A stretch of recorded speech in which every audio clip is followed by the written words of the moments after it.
Hollywood silver screen presenting sting. Spider के जहर से डेथ हो जाती है, ऐसा आपने सुना होगा, मगर एक ऐसा स्पाइडर जो आपके अंदर जाकर आपके सभी ऑर्गन्स को खा जाए, यहाँ तक कि आपके आसपास के सभी जानवरों को भी खा जाए। क्या ऐसे स्पाइडर के बारे में आपने सुना है?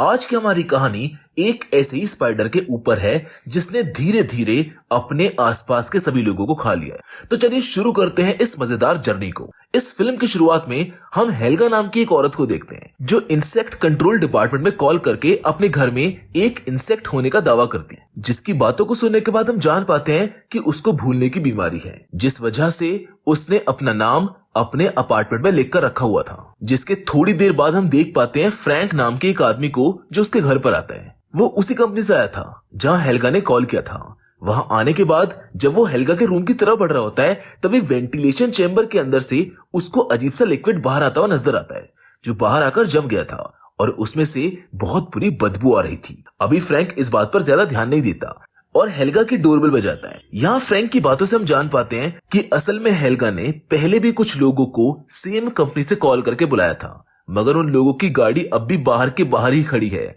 इसका मतलब वो लोग अभी तक वहां से गए नहीं हैं। पर हेल्गा को उनके बारे में कुछ भी याद नहीं था, इसलिए फ्रैंक घर के अंदर जाता है और उस इंसेक्ट को ढूंढने लगता है। तभी उसको सीलिंग में से कुछ अजीब सी तेज आवाजें आने लगती है, जिनका पीछा करते हुए वो एक कमरे में पहुंच जाता है जहां पर किसी का बहुत सारा खून पड़ा हुआ था। ये देखकर फ्रैंक बहुत ज्यादा डर जाता है। तभी उसको एक लाश दिखाई देती है जो असल में उस इंसान की थी जो फ्रैंक से पहले हेल्गा के घर में इंसेक्ट को मारने के लिए आया था। उसकी डेड बॉडी को देखकर फ्रैंक समझ जाता है कि उस इंसेक्ट ने उसको मारा होगा, जिसके बाद फ्रैंक उस इंसेक्ट को ढूंढने लगता है। तभी अचानक उसके सामने एक स्पाइडर आ जाता है जो नॉर्मल स्पाइडर से साइज में बहुत ज्यादा बड़ा था और वो तुरंत ही फ्रैंक के ऊपर अटैक कर देता है। वो उसको अपने साथ खींचते हुए वेंटिलेशन चेंबर में ले जाता है। ये सब हेल्गा देख रही होती है, जिसके बाद वो बहुत ज्यादा डर जाती है। पर अब वो अपनी मेंटल स्टेट के चलते वहां से जाकर टीवी देखने लगती है और थोड़ी देर बाद जब उसको कुछ याद आता है तो वो फिर से उसी कंपनी में कॉल करके इंसेक्ट को पकड़वाने के लिए बोलती है। यहाँ से अब सीन 4 दिन पहले शिफ्ट होता है, जहां पर हम आसमान में एक मीटियोर को देखते हैं जो नीचे गिरते हुए गुंटर, जो हेल्गा की बहन होती है, उसके रूम में आ जाता है, जिसमें से एक एलियन स्पाइडर निकलता है जो उस वक्त काफी छोटा होता है। आगे हम गुंटर की पोती शार्लेट को देखते हैं जो बगल वाले अपार्टमेंट में रहा करती थी। साथ ही कभी कभी वो वेंटिलेशन पाइप्स के जरिए हेल्गा और गुंटर के रूम में आ जाया करती थी। और आज भी जब वो वहां पर आई तो वो कुछ टॉयज देखने के बाद मीटियोर को देखने लगती है और जैसे ही उसको वो स्पाइडर दिखाई देता है तो वो उसको अपने साथ मैच बॉक्स में रख लेती है। लेकिन तभी वहां पर अचानक से गुंटर आ जाती है, जिससे वो बहुत ज्यादा डर जाती है और वहां से तुरंत ही वेंटिलेशन पाइप्स में से घुसकर अपने रूम में वापस जाने लगती है। वहां से वो हेल्गा को देखती है जो अपने काम में व्यस्त थी। फिर वो आगे बढ़ते हुए एरिक को भी देखती है जो उसका नेबर होता है और वो भी अपने काम में व्यस्त होता है। जब वो अपने अपार्टमेंट के पास पहुंचती है तो उसके पहले ही गुंटर वहां पर पहुंच जाती है, जो असल में उस पूरी बिल्डिंग की मालकिन थी। जहां आगे अब हम देखते हैं कि वो अपने बेटे और शार्लेट के स्टेप डैड ईथन को डांट लगाने लगती है, क्योंकि उसको पता चल गया था कि शार्लेट वेंटिलेशन पाइप से उसके रूम की तरफ गई थी। अब ईथन जैसे तैसे गुंटर को भेज देता है और शार्लेट फाइनली अपने रूम में वापस आ जाती है, जहां आकर सबसे पहले वो स्पाइडर को एक जार में बंद कर देती है। तभी वहां पर ईथन आ जाता है जो शार्लेट से पूछने आया था कि आखिर वो गुंटर के रूम में क्यों गई थी। साथ ही वहां पर हम ईथन की बातों से ये भी जान पाते हैं कि असल में उसके घर में फैमिली जैसा कुछ भी नहीं है। उसकी माँ बिल्डिंग की मालकिन है, उसके बावजूद भी वो ईथन से अपार्टमेंट का किराया लेती है। साथ ही ईथन जो असल में एक कॉमिक राइटर है, उसका काम भी सही नहीं चल रहा होता है। या ईथन शार्लेट को गुंटर के रूम की तरफ जाने से मना करता है और वहां से चला जाता है। आगे हम शार्लेट की माँ हेदर को देखते हैं, जिसका ईथन से शादी करने के बाद एक और बच्चा हो गया होता है जो अभी बहुत छोटा था। हेदर शार्लेट से उसके भाई का ध्यान रखने के लिए बोलती है और हेल्गा के पास जाने लगती है, जिसका ख्याल रखने के लिए गुंटर हेदर को पैसे दिया करती थी। अब शार्लेट को हम वापस उसके रूम में देखते हैं जहां उसने स्पाइडर को रखा हुआ था। तभी उस स्पाइडर के पास अचानक से एक कॉकरोच आने लगता है, जिसे शार्लेट तुरंत ही मार देती है। वो कॉकरोच को फेंकने वाली होती है कि तभी अचानक से वो स्पाइडर एक अजीब आवाज निकालने लगता है, जिसको देखकर शार्लेट उस कॉकरोच को उसके जार में डाल देती है और देखते ही देखते वो स्पाइडर एक बार में ही उस पूरे कॉकरोच को खा जाता है। वहीं दूसरी ओर हम ईथन को देख पाते हैं जो मारिया नाम की एक औरत के यहाँ पर उसका ड्रेनेज पाइप सही करने आया होता है, जो उसके अपार्टमेंट में रहा करती थी। और काम खत्म करने के बाद वो वापस चला जाता है। उधर अब शार्लेट और ज्यादा कॉकरोचेस को मारकर उस स्पाइडर को खिलाती है, पर अभी भी उस स्पाइडर का पेट नहीं भरा होता है और वो बस लगातार खाता ही रहता है। सीन बदलता है और हम देखते हैं शार्लेट को जो ईथन की मदद कर रही होती है ताकि ईथन अपने कॉमिक कैरेक्टर्स को और ज्यादा अट्रैक्टिव बना पाए। उन दोनों को एक साथ काम करता देख हेदर को बहुत अच्छा लगता है। यहाँ पर हम शार्लेट की बातों से जान पाते हैं कि असल में वो ईथन को पसंद करती है, लेकिन उसको पूरी तरह से अपना डैड नहीं मानती है और ईथन भी कोशिश में लगा रहता है कि शार्लेट उसको पूरी तरह से अपना ले। खैर रात में हम देखते हैं कि जब ईथन को अपनी कॉमिक के लिए कोई आइडिया नहीं आ रहा होता है तब वो शार्लेट के रूम में आ जाता है, पर अभी शार्लेट अपने रूम में नहीं होती है। तभी ईथन की नजर उस स्पाइडर पर पड़ती है जिसको शार्लेट ने पकड़कर रखा हुआ था। तभी वहां पर शार्लेट आ जाती है जो किसी भी हालत में ईथन का ध्यान उस स्पाइडर से हटाना चाहती थी, जिसके बाद ईथन वहां से चला जाता है। जिसके थोड़ी देर बाद हम उस स्पाइडर को देख पाते हैं जो अपने आप ही जार के बाहर आ गया होता है। अब वो वेंटिलेशन पाइप्स के थ्रू हेल्गा के अपार्टमेंट में चला जाता है, जहां पर हम हेल्गा के एक मकाऊ को देख पाते हैं, जिसके साथ ही सीन यहाँ से अगले दिन में चला जाता है जहां शार्लेट की फैमिली आपस में बात कर रही होती है और उन लोगों की बातों से हम जान पाते हैं कि हेदर को यहाँ इस तरह से रहना सही नहीं लगता है और वो दूसरे घर में रहना चाहती है। लेकिन ईथन के पास अभी उतने पैसे नहीं होते कि वो दूसरे घर को अफोर्ड कर पाए। वो लोग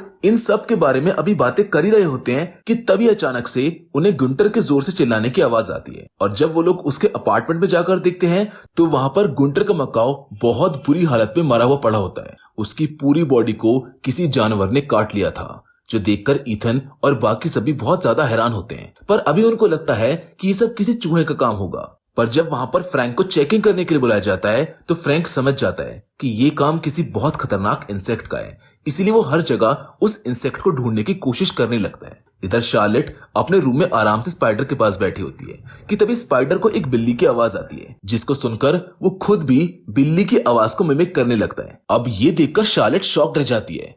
ऐसा इसलिए हुआ क्योंकि मकाउस आवाज मिमिक कर सकते हैं और उसके पिछली रात स्पाइडर ने मकाऊ को जान से मार दिया था, इसीलिए उसकी कुछ एबिलिटी स्पाइडर के अंदर भी आ गई होगी। आगे हम देखते हैं कि शार्लेट अब और भी ज्यादा कॉकरोचेस मारकर ला रही होती है स्पाइडर को खिलाने के लिए, पर उन कॉकरोच को खाते समय आज अचानक से स्पाइडर के सामने मॉथबॉल आ जाती है, जो असल में एक तरह का इंसेक्ट रेप्लिकेंट होता है, जिससे वो स्पाइडर डर जाता है और शार्लेट को स्पाइडर की एक कमजोरी के बारे में पता चल जाता है। वहीं फ्रैंक को अब तक वो इंसेक्ट नहीं मिला था, इसीलिए वो पूरी बिल्डिंग में इंसेक्टिसाइड को छिड़कने लगता है, पर जब वो शार्लेट के रूम में जाता है तो शार्लेट उसको इंसेक्टिसाइड छिड़कने के लिए मना कर देती है। अब जब फ्रैंक जैसे ही स्पाइडर को देखता है वो शार्लेट को समझाने की कोशिश करता है कि वो स्पाइडर खतरनाक है, लेकिन शार्लेट उसकी बात पर भरोसा नहीं करती है और मजबूरन फ्रैंक को वहां से वापस जाना पड़ता है। अब रात में हम देख पाते हैं कि स्पाइडर वापस से जार से बाहर आ गया होता है और एक बार फिर वेंटिलेशन पाइप्स के थ्रू वो मारिया के घर में चला जाता है, जहां मारिया एक्सीडेंट में मरे अपने फैमिली मेंबर्स को याद कर रही होती है और साथ ही उसका डॉग भी वहां पर होता है। तभी वो स्पाइडर मारिया को काट लेता है और बाद में उसके मुंह के रास्ते उसके पेट में घुसकर उसको बुरी तरह से जान से मार देता है। अब अगले दिन हम वापस से शार्लेट की फैमिली को डाइनिंग टेबल पर देखते हैं, जहां पर वो जब सभी ब्रेकफास्ट कर रहे होते हैं तब शार्लेट अचानक से उनसे एरिक के पास जाने को पूछती है। एरिक जो कि एक बायोलॉजिस्ट होता है, मगर लोग उसको मेंटली अनस्टेबल मानते हैं उसके अजीब एक्सपेरिमेंट्स की वजह से। ईथन शार्लेट को वहां जाने की परमिशन दे देता है, इसीलिए शार्लेट अपने स्पाइडर को लेकर एरिक के पास चली जाती है, क्योंकि अब स्पाइडर का साइज पिछले दिन से अचानक से बहुत बड़ा हो गया है। जब एरिक उसके स्पाइडर को देखता है तो वो उसको बताता है कि वो स्पाइडर बहुत ही अलग तरह का इंसेक्ट है, क्योंकि उसका साइज हर घंटे बढ़ता जा रहा है, इसीलिए वो उस पर कुछ रिसर्च करेगा। अब शार्लेट अपने स्पाइडर को एरिक के पास ही छोड़कर चली जाती है। उसके वहां से जाने के बाद एरिक उस स्पाइडर की हरकतों से ही जान पाता है कि उस स्पाइडर को बहुत भूख लगती है, जिसके चलते वो अपने पास मौजूद सभी इंसेक्ट्स को खा जाता है। वहीं हम मारिया के डॉग को देखते हैं जो वेंटिलेशन पाइप्स के थ्रू ईथन के घर में आ गया होता है, जिसको देखकर ईथन तुरंत ही उसको मारिया के घर में बाहर ले जाकर छोड़ देता है। लेकिन मारिया का गेट पहले से खुला हुआ होता है और साथ ही उसका डॉग भी बाहर से बहुत जोर जोर से भौंकने लगता है, इसलिए ईथन खुद ही मारिया के रूम में चला जाता है, जहां पर वो देखता है मारिया की डेड बॉडी, जिसको देखकर उसके होश उड़ जाते हैं। जिसके बाद वो तुरंत पुलिस को बुलाकर इन्वेस्टिगेशन करना चालू कर देता है, लेकिन पुलिस को भी समझ नहीं आ रहा था कि आखिर मारिया कैसे मरी। अब अपार्टमेंट के बाकी सभी लोग बहुत ही ज्यादा डर चुके होते हैं, क्योंकि अभी कुछ ही समय पहले मकाऊ की सेम तरीके से डेथ हुई थी। उसके बाद एरिक ईथन को बुलाता है और शार्लेट के स्पाइडर के बारे में सबको बता देता है। ये सब सुनकर ईथन को क्लियर हो जाता है कि वो स्पाइडर बहुत ज्यादा ही खतरनाक है और हो ना हो वो ही इन सबको एक एक करके मार रहा है। ईथन वापस जाकर शार्लेट को बहुत बुरी तरह से डांटने लगता है, लेकिन शार्लेट ये मानने को तैयार ही नहीं थी कि उसका पेट स्पाइडर किसी को नुकसान पहुंचा सकता है, जिसके चलते वो ईथन को ये तक बोल देती है कि वो उसका पिता नहीं है, इसीलिए वो उसकी लाइफ में इंटरफेरेंस ना करे। जिसके बाद वो अपने रूम में जाकर रोने लगती है। वहीं दूसरी ओर एरिक के रूम में वो स्पाइडर बाहर निकलकर सभी जानवरों को मार देता है और साथ ही उसका साइज अब और भी ज्यादा बढ़ गया होता है। इसके बाद गुंटर ईथन के पास आकर चिल्लाने लगती है, क्योंकि उसको ऐसा लगता है कि ईथन की लापरवाही के चलते मारिया की मौत हो गई थी। ये सब सुनकर ईथन भी वहां पर गुस्से में अपने रूम में चला जाता है और गुंटर अपने रूम में जाकर अपनी बिल्ली को ढूंढने लगती है, मगर तभी उसको बिल्ली की आवाज वेंटिलेशन पाइप से आती है, इसीलिए वो उसके अंदर घुसकर बिल्ली को निकालने की कोशिश करती है। मगर अचानक से हम देखते हैं कि वो स्पाइडर वहां पर आ जाता है और गुंटर के ऊपर अटैक करके उसको बहुत बुरी तरह से घायल करके अपने साथ वेंटिलेशन पाइप्स में लेकर चला जाता है। इधर ईथन गुस्से में अपने घर का टीवी तोड़ देता है, जिसको देखकर हेदर को भी गुस्सा आ जाता है और उन दोनों के बीच में लड़ाई होने लगती है। ये सब देखकर शार्लेट अपने छोटे भाई को उठाकर अपने रूम में चली जाती है और हेडफोन्स लगा लेती है ताकि उसको बाहर की कोई आवाज ना आए। जब ईथन और हेदर लड़ रहे होते हैं तभी वहां पर हम उस स्पाइडर को देखते हैं जो उन दोनों को भी वहां पर मारने आया था, जिसके बाद वो उन दोनों को भी उसी तरीके से घायल करके अपने साथ खींचकर वेंटिलेशन पाइप्स में ले जाता है। शार्लेट को इस बारे में कुछ भी खबर नहीं होती क्योंकि उसने हेडफोन्स लगाए हुए होते हैं। थोड़ी देर बाद जब शार्लेट अपने रूम से बाहर जाती है तो उसे बाहर बहुत सारा खून दिखाई देता है, जिससे शार्लेट समझ जाती है कि जो सब अब तक उस बिल्डिंग में हो रहा था वो सब उसी के पेट स्पाइडर का काम था। इसीलिए वो तुरंत अपने रूम में वापस जाती है और कुछ सोचने लगती है। तभी वो स्पाइडर उसके सामने आता है और उसके भाई को भी अपने साथ लेकर चला जाता है, जिसको देखकर शार्लेट बहुत ज्यादा डर जाती है। पर तभी उसको अचानक याद आता है कि स्पाइडर मॉथबॉल से डरता था, इसीलिए वो तुरंत ही मॉथबॉल का पाउडर बनाकर उसको पानी में मिला देती है और अपनी वाटर गन में भर लेती है। जिसके बाद जब वो एरिक के रूम में जाती है तो वो देखती है कि एरिक को वो स्पाइडर मार चुका है, जिसको देखकर शार्लेट जल्दी से हेल्गा के रूम में जाती है जहां हेल्गा आराम से बैठी हुई थी। यहाँ पर हमको पता चलता है कि हेल्गा को कीड़े पसंद नहीं है, इसीलिए वो कीड़ों को अपने से दूर रखने के लिए हमेशा अपने पास मॉथबॉल रखा करती थी और यही कारण था कि अब तक उस स्पाइडर ने उसको कुछ भी नहीं किया था। अब ये सब समझने के बाद शार्लेट उसको इंसेक्ट मारने वाली कंपनी का नंबर देती है। वो बोलती है कि आप उससे मदद बुलाते रहना। इतना बोलकर शार्लेट खुद वेंटिलेशन पाइप्स के अंदर जाने लगती है ताकि वो अपनी फैमिली को बचाकर ला सके। तभी उसको ईथन की आवाज आती है जो अभी भी गार्बेज एरिया में जिंदा था, इसीलिए शार्लेट उसकी मदद करती है और उसके ऊपर भी मॉथ वाटर डाल देती है, जिस वजह से स्पाइडर का वेब पिघल जाता है।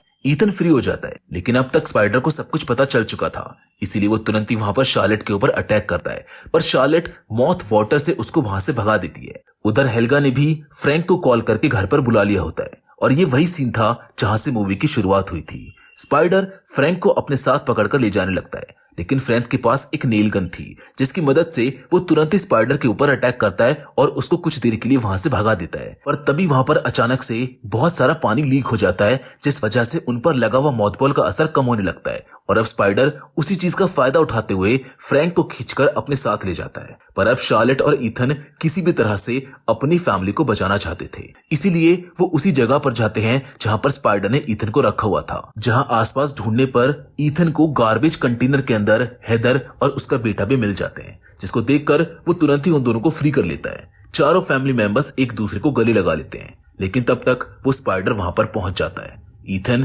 तुरंत ही गार्बेज कंटेनर के गेट को बंद करने की कोशिश करता है, पर उसका बटन दबाने से भी कुछ नहीं हो रहा था क्योंकि गेट से रिमोट की वायर नहीं जुड़ी हुई थी, जिसको देखकर ईथन जल्दी से एक हाथ से उस वायर को जोड़ता है, पर उसी बीच गीले होने की वजह से उसको करंट लग जाता है, जिससे वो बेहोश हो जाता है। लेकिन अब क्योंकि गेट सही हो गया था, इसीलिए शार्लेट तुरंत ही रिमोट को दबा देती है, जिससे जब गेट बंद होता है तब स्पाइडर भी गेट के नीचे आ जाता है, जिस वजह से उसके 2 टुकड़े हो जाते हैं और उसकी मौत हो जाती है। अब हेदर भी ईथन को उठाने की कोशिश करती है और वो उठ जाता है। यहाँ पर शार्लेट भी पहली बार ईथन को फादर बोलकर बुलाती है, क्योंकि ईथन ने अपनी जान पर खेलकर शार्लेट की जान बचाई थी। उधर ईथन भी शार्लेट को गले लगाकर रोने लगता है, जिसके बाद वो लोग उस कंटेनर से बाहर निकल जाते हैं। लेकिन ये फिल्म अभी खत्म नहीं हुई है, क्योंकि इसके पोस्ट क्रेडिट सीन में हम उसी स्पाइडर के बहुत सारे अंडों को देखते हैं जो अचानक से फूटते हैं और उनमें से वैसे ही स्पाइडर बाहर आने लगते हैं, जिसके साथ ये कहानी यहाँ पर खत्म हो जाती है। हम उम्मीद करते हैं कि स्टिंग की कहानी आपको पसंद आई होगी। बाकी फिलहाल आज की इस वीडियो में बस इतना ही, लेकिन हम फिर से जरूर मिलेंगे और वो भी एक और नई मजेदार कहानी के साथ। पर तब तक के लिए धन्यवाद।